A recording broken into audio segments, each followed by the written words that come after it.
Welcome to the Getting High on Leadership series featuring Paul Karasik. Paul is one of America's top management consultants helping leaders succeed. He is the author of 9 books, including Sweet Persuasion and Brilliant Thoughts and Provocative Questions. His insights appear regularly in major publications, and he is one of the most sought-after executive coaches. Paul founded the American Seminar Leaders Association and the Psychedelic Institute of Los Angeles. He is a popular speaker at national conferences and has been on stages across all 50 states and internationally. Paul's work addresses the question, how can we transform conflict in business into collaboration? With decades of experience in management, leadership, and psychedelics, he brings a unique perspective on personal and societal growth. In this series, we'll be discussing his latest book, Getting High on Leadership, The Leader's Guide to Higher Consciousness. We'll be exploring the concepts, techniques, and mindset required to revolutionize leadership. Enjoy. Hello, everyone, and welcome back to the Getting High on Leadership series. My name is Rob Sanchez. I'm your host for the show, and we are joined by Paul Karasik, the author of Getting High on Leadership. Paul and I are making a journey through his book, talking about each section. Today, we are looking at facing the truth. Something probably much easier said than done, but I'll turn the mic over to you. Paul, where can we begin in this section? Well, I think let's pull back to human nature. This is a chapter. To be a great leader, you have to be, and we talk about human nature, we're talking about consciousness. You know, the consciousness of the human being. The more you can understand the consciousness of the human being, the better a leader you can be. And how the human mind works, and how motivation works, and how desire works. The more you can take an interest in this, the more effective you're going to be. So let me give you an example about this understanding. The core understanding that we have to be a leader is people do things for 2 reasons only: to gain rewards and to avoid punishment. That's just the truth. So we're going to talk about truth. The name of this chapter is Facing the Truth. That's the truth. I'll say it again. People do things for 2 reasons. All human behavior, including getting done what you want them to get done, right? That would fall under the category of all human behavior, yes? Right. The motivation behind it, yes. Right? The motivation almost behind every action could be broken down to those things. I'm saying, well, no, I'm going past that. I'm saying every action, human action. Yeah. Every desire. A combination of the 2, right, is behind it. To gain rewards or to avoid punishment. That's it. So once we understand that, then we can begin to provide those incentives, those rewards, those punishments to avoid consciously, right? So once we become conscious of human nature, like, hey, get that job done because I want you to get it done. See, that's not facing the truth. That's not faith. Nobody gets the job done because you want them to get the job done. People all human behavior stems from 2 basic desires: to gain rewards and to avoid punishment, not to satisfy your particular needs. That wasn't the third one. That's right. not the bonus one at the bottom. Yeah, they want their personal needs. What is that? They need more recognition. They want to they're on a path to expand and rise to a higher position. They want a position that has more power for them. They want all kinds of different things, right? But I have to understand that I have to face the truth of human nature. Correct? You following me so far? Right. You can't escape it. Right. So sometimes, we can come up with the rewards and the punishments. Sometimes we can't, but we have to think in those terms. Sometimes it's get this job done or you don't have a job. Or get this job done or you're off the team. So the truth is, sometimes those motivations are very obvious. Other times sometimes they don't have to be dig. said. Yeah. Sometimes you don't even have to say them exactly. So let's face the truth about human nature. Leadership is the transference of an emotion. When I feel like taking action, even though you feel strongly about me taking action, I will take action. And not until I feel like taking action will I take action. I smoked cigarettes for 10 years, from when I was 15, actually more, I think. It was about 10 years. I always knew logically that smoking was not good for me. I knew intellectually that smoking was killing me.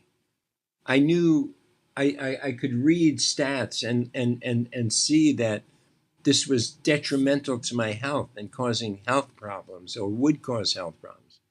But none of that mattered until I felt like quitting, until I felt the need to stop smoking, until I felt so disgusted by cigarettes that I didn't want to put another one in my mouth, as hard as it was to quit that habit. And it was challenging. I was able to It took that motivation or that belief or desire. I was so disgusted with the filth, with the habit, with the coughing, with the everything that brings, that I could get it done. Right? So logic doesn't play into this. If we want to motivate people, if we want to get them to take action, then we have to get down to core consciousness and how consciousness works. And when we can create, when we can identify, when we can communicate to others the reward of taking action for them personally, they're much more likely, or the punishment, either one, they're much more likely to take action. Yes. Does that make sense? No, definitely. I mean, in looking at conflict within teams, or even looking at day-to-day actions within teams or within family or friendships, and then looking at kind of how those decisions are made. I think anyone can think of the last interaction they had on a project or with a relationship, and kind of place that, maybe who was trying to avoid pain and who was trying to find pleasure in their actions there. And I think as a leader, being conscious of that, almost the currency of human interaction, is a valuable tool to recognize and see that, and kind of have that in your mindset or in your purview all of the time when you're looking at an issue. I think it can be a secret weapon in some way to solve problems and keep the project moving along, or to keep your company and team growing happily, or as happy as you can.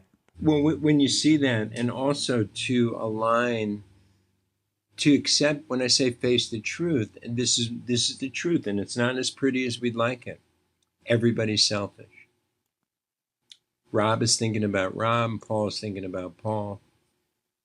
When we have moments, what we call, in Greek it's called agape, in English it would be unconditional love.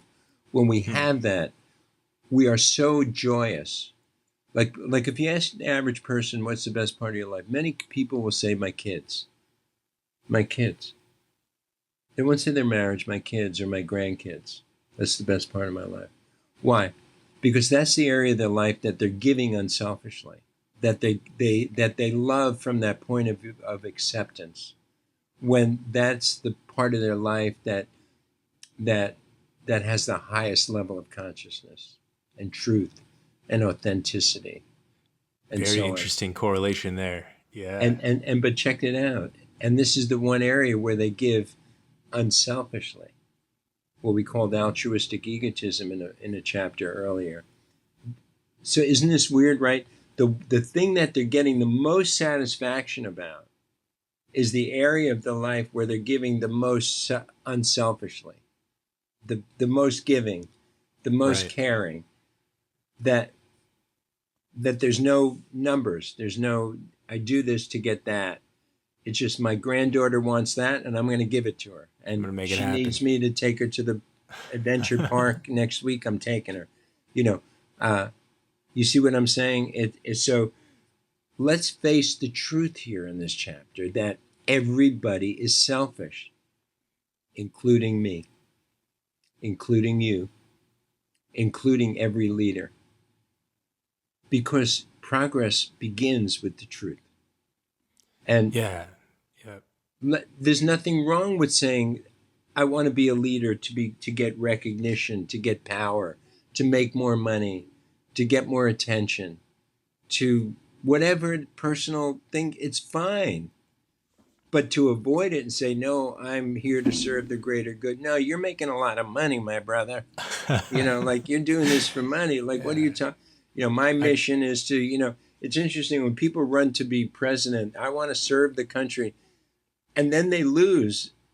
They don't serve anything. I thought you wanted to serve. There's a lot of jobs to serve over here. Yeah, you had this like driving patriotism that put you on the largest scale, for potential leadership ever, and now you're not interested in taking this menial government position? Right. What's going on? Where's the Yeah. authenticity there? Yeah. They're full of it because they said, oh, when there was something in it for me, then I'm the bright guy for the job. But when it's just work and do good things, uh, Jimmy Carter just died, and Jimmy Carter, whether you liked him or not, and Peace. I'm not a political person at all. It's easy to see the guy did incredible philanthropic work, through his whole life, and it didn't stop when he was president or left the president. In fact, I think it increased and doubled and tripled his commitment to habitat. Like he didn't retire away to rest on his No, laurels and let no. So history tell the story. He kept on being what he said he was, or giving, having yeah, that same initiative. didn't change. It was the same thing, and may have made more impact in the world with that than he did as president.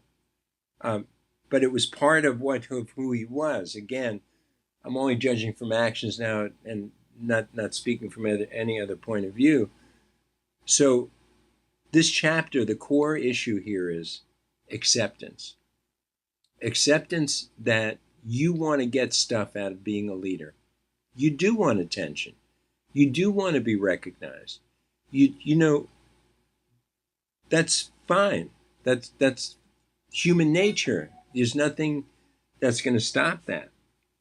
Yeah, yeah, but it's something you need to be aware of still, and I find it interesting that you placed this here within the book. After talking about everything that we've discussed, and highlighting consciousness and being part of the team, and the dynamic of being a leader and caring, and everything we've discussed so far. Mm-hmm. Now it's like, okay, and that little piece of you maybe that drove you to be a leader, let's give it a little light with this section. I think it does kind of shine a light on an area that can be like taboo, or is like not supposed to be discussed, around accomplishing things, around being selfish or having an ego or living in life, right? It's not reality to expect everyone to be selfless.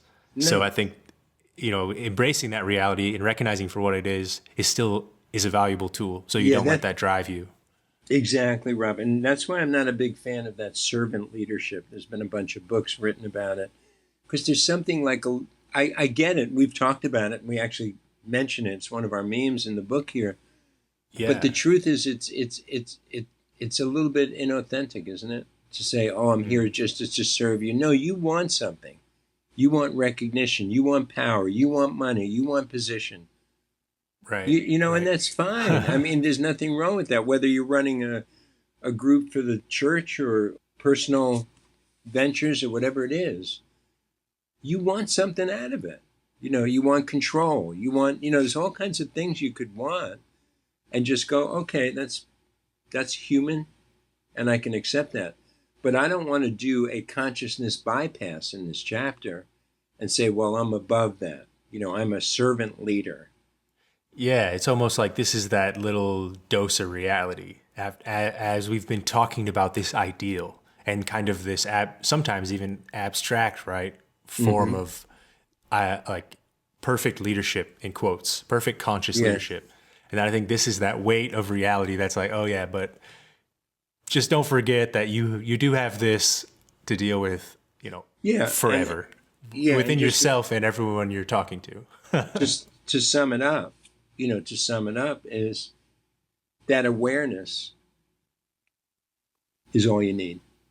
You don't have to judge it. You don't have to say it's good or bad. You don't have to criticize yourself. Just be conscious. And your consciousness of human nature, both in the people you're leading and yourself, are going to influence your actions in the best possible way, not in any kind of a negative way. As I said, all progress begins with the truth.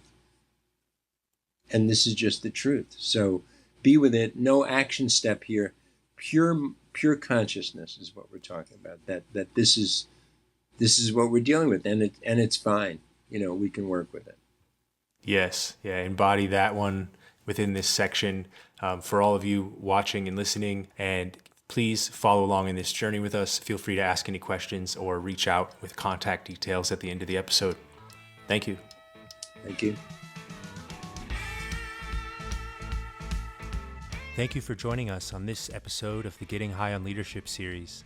If you have any questions, you can comment below or send them in via email to paul@paulkarasik.com. Follow him on Instagram at PK_The Conversation. Find out more at wholesalerinstitute.com and psychedelic-awakening.com. The Getting High on Leadership series is produced by Rob Sanchez and Apartment 113, which can be found at apartment113.com and followed on Instagram at APT_113.